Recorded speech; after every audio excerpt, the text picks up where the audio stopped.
Thank you very much, Jovita, and also for the nice introduction. I'm really glad being here. I think it will be an exciting day, and I'm looking forward to it.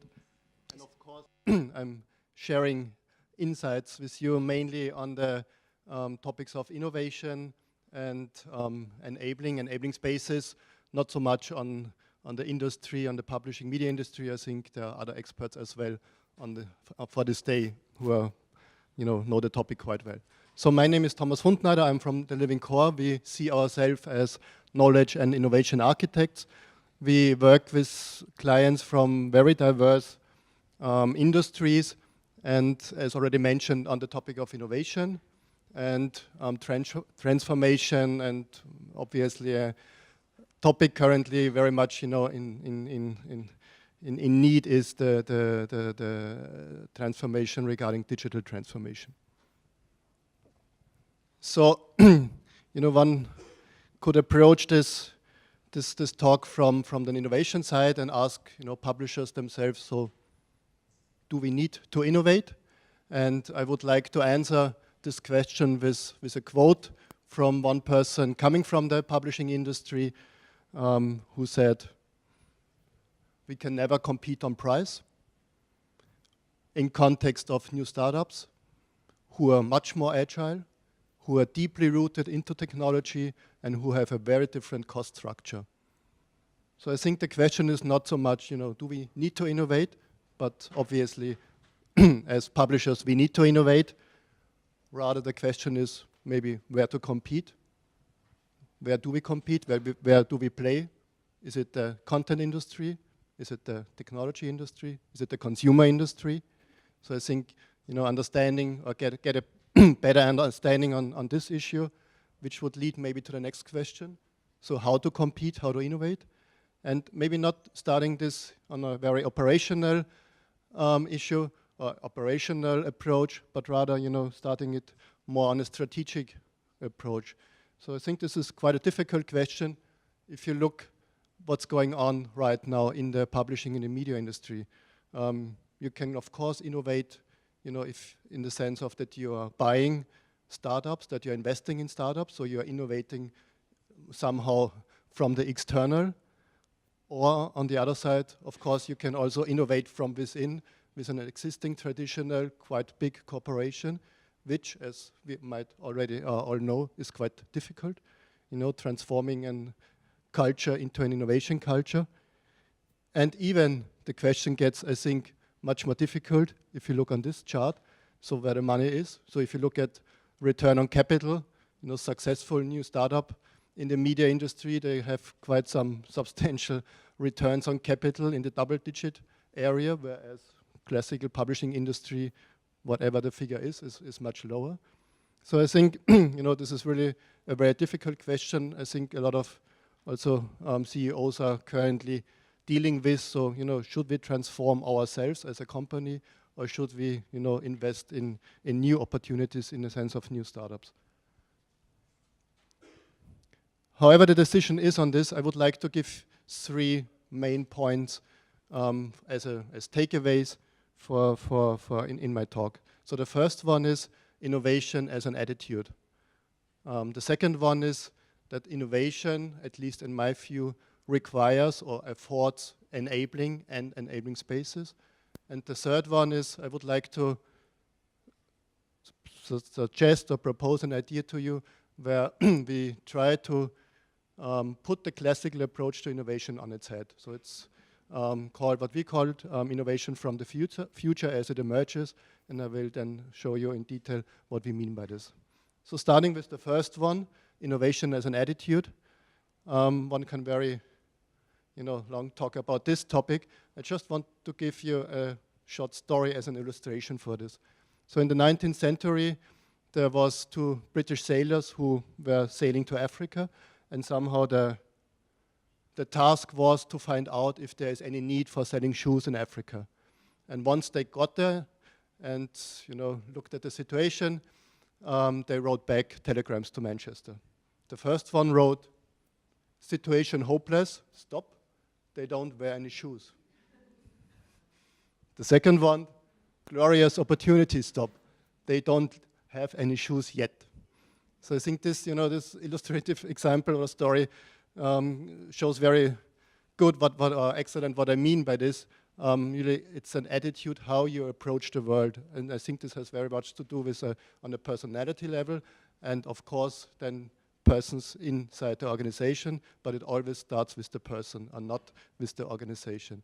So in my point of view, innovation has really something to do with the person, how they approach the world, and not so much about the new technology, new technique, innovation, creativity techniques. You will need this and you can do this, but still it always starts with the person itself.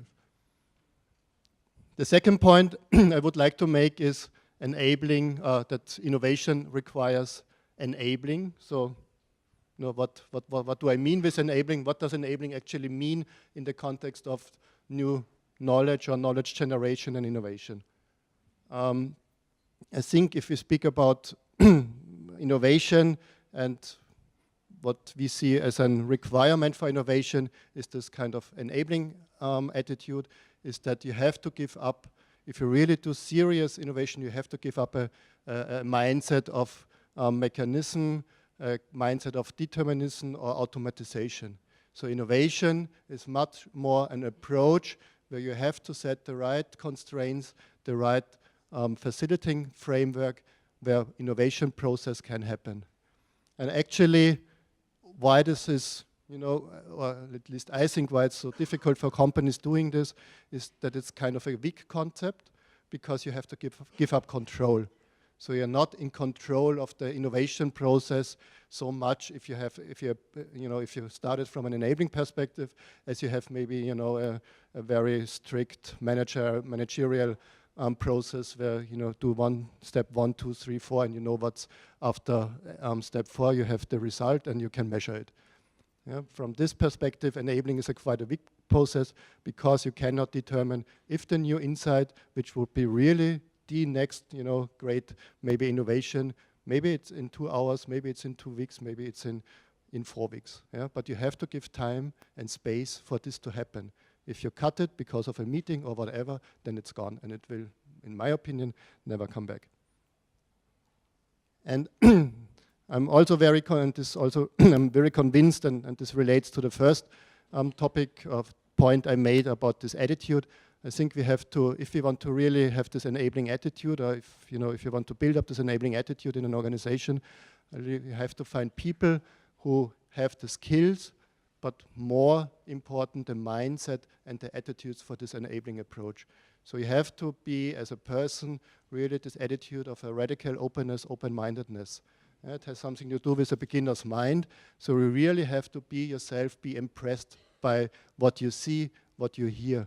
If you approach the world with a mindset, I, as a person, know already how things work, how what's important, what's not important, and I judge every time, then I think, you do not really listen to what's going on.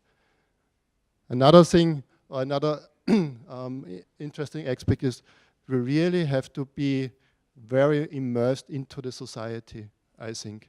You cannot extract the real interesting insights from marketing reports or from trend research. They are nice and they give you maybe some flavor, but the really interesting thing happens in the communities, in the society. And I think it's a very, very different approach, and I'm still, it's still somehow quite sad that, at university, at schools, this is, at least in Austria and also in Germany, sometimes not taught at all. So, how do you approach, how do you get insights from the field? You are perfectly in doing research and conducting research, but then really, going out into the field and but how do I get insights when I don't know, listen, observe people doing something? How do I connect the dots? How do I, describe patterns, what I see? There are changes maybe in society. There are changes in social value systems. Maybe there are changes or development in technology systems. So how do I spot these things and connect it and try to see the potentials, what's lying there?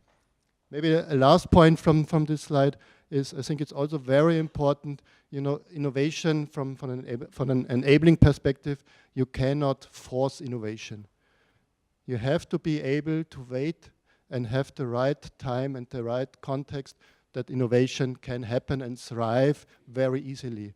You know, when you see what happened in the past, very often big corporations that try to think something about an innovation, okay, this is not a cool new thing or whatever product, and then it somehow, you know, doesn't really work. And then you have to put a lot of money into marketing activities that this, you know, sometimes has to, you know, influences the people that they still buy it.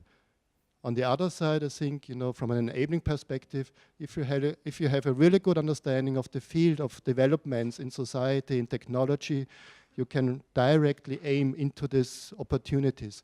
And it's much more smoother and you know, without so much money and effort trying to see what's emerging anyway. And then you're directly hitting into the spot which society actually requires, but maybe is not ready to you know, to formulate it.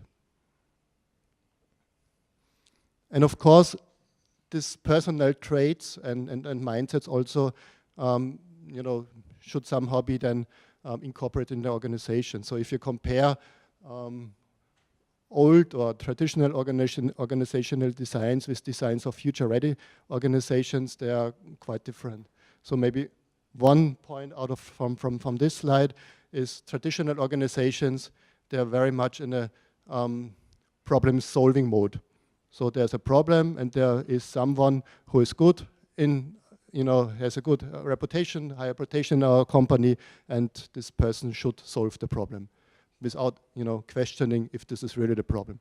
On the other side, you know, the organization which are more in this enabling domain, they very often re-question the problem. The employees very often re-question the problem they receive. So is this really the problem what we are working on? Isn't, you know, something standing actually behind it? And don't we work on the wrong problem? So it's much more important problem setting in contrast to problem just solving. So if, if you know, take this enabling thinking or paradigm even one step further, you could think of, you know, not enabling as an attitude from a personal point of view, but also how could we create enabling environments that support and facilitate innovation and creativity processes and knowledge generating processes in general. And I think, and working in this field and also, you know, from my experience, really the successful companies who did it very well in trying to create spaces and organizations where innovation and creativity thrives, they integrate a lot of different domains. We developed a kind of integrated framework, what we call enabling spaces.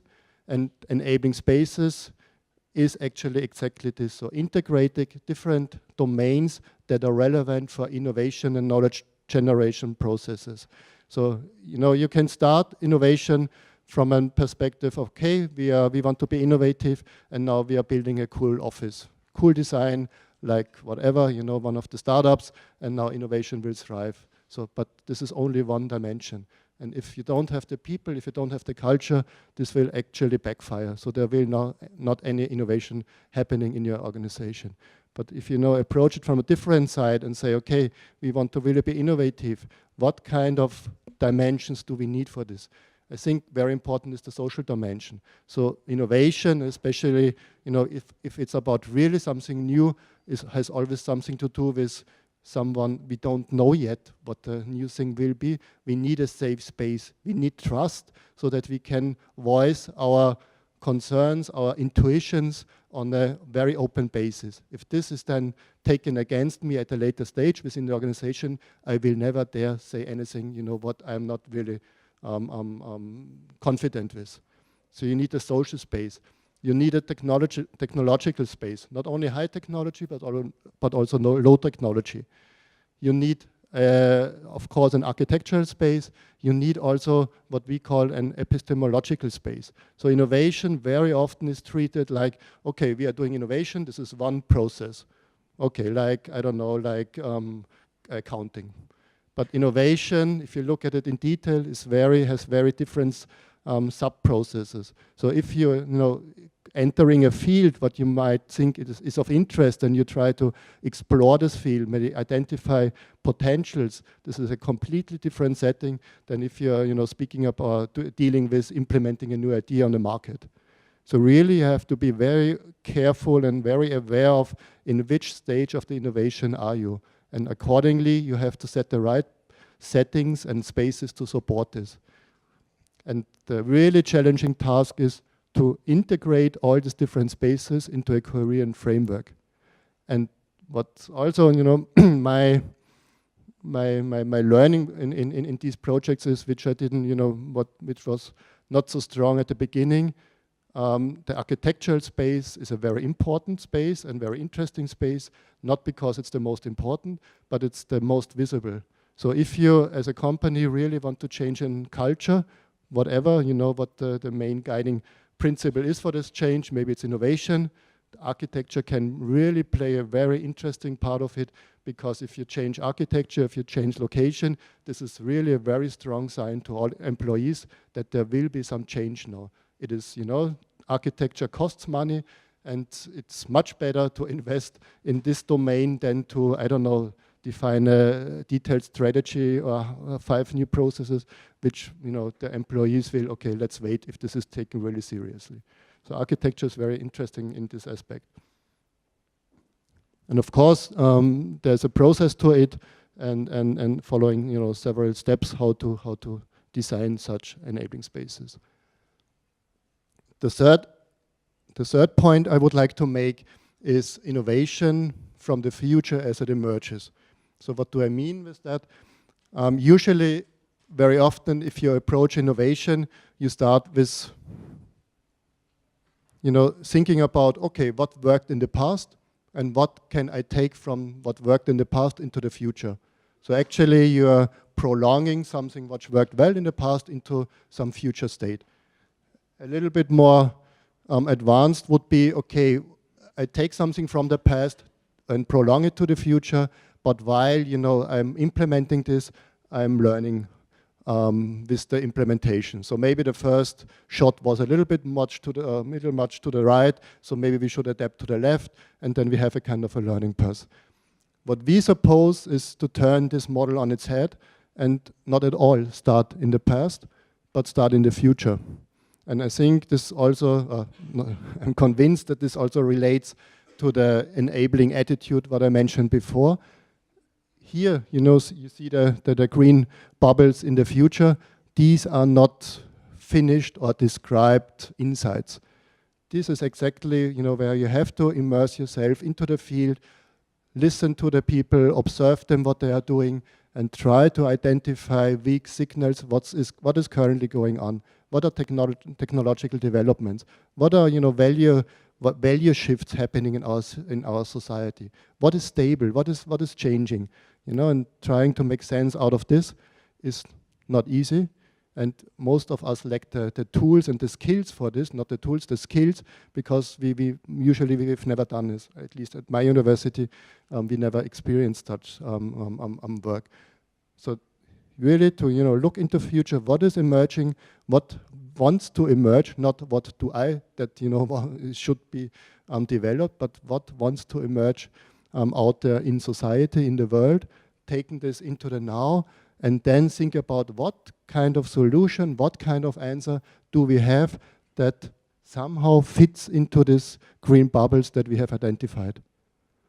And this is also what I meant. It's much, innovation.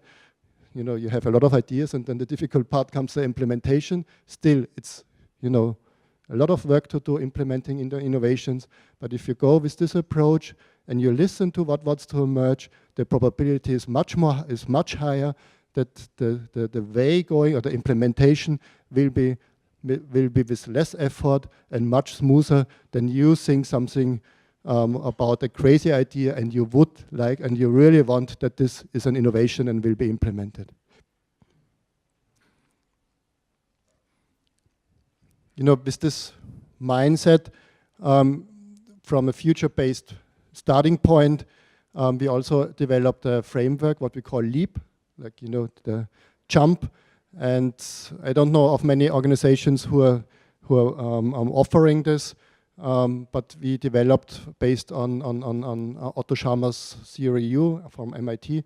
We developed this further into a process where we cover these steps, and in contrast to a usual or an other creativity process, it's really in the first phase understanding the field, exploring the field, sensing the field.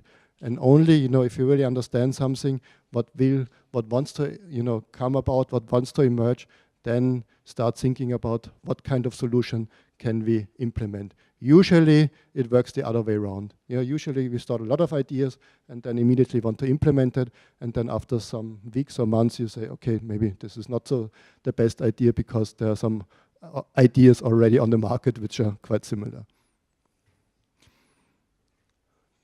Finalize my talk, I would like to share at least one insight I had, and I think it's related to the publishing industry. If you look at what Google is doing when they created Alphabet, if you look at the web page of Alphabet, they have this kind of small building blocks, and on each of the building blocks there is a blue G for Google. And maybe, or at least my interpretation would be that actually what Alphabet is trying to do is that they want to use the digital infrastructure that Google created and want to enter the physical world. So with Google Glass, with self-driving cars, so they want to use the digital infrastructure from Google and want to make an impact in the physical world. And I think actually in the publishing industry, it's the other way around. So you are, as a publisher, already very much rooted into the physical world, and I think this is a huge, huge opportunity. And all, talks about social media and so on, and they are, so on the quantitative side, so dominant. I've stumbled across an interesting research recently, and the question was, where do users get new information from? And very interesting, 95% comes from more or less traditional media like TV, radio, niche media, and so on, and only 5% from social media. So I think, in the publishing industry, there's really a huge potential. You are rooted in the physical world, and I think what's really what the challenge is, it's not an easy challenge, but what the challenge is to create enabling spaces for your own employees so that they can create ecosystems in the sense of platforms, new business models, where people, readers, users are happy and empowered. How this could look like, how this could be done, will the next speaker refer to and show you, illustrate you. And yeah, I'm looking forward to Margaret Ann. Thank you.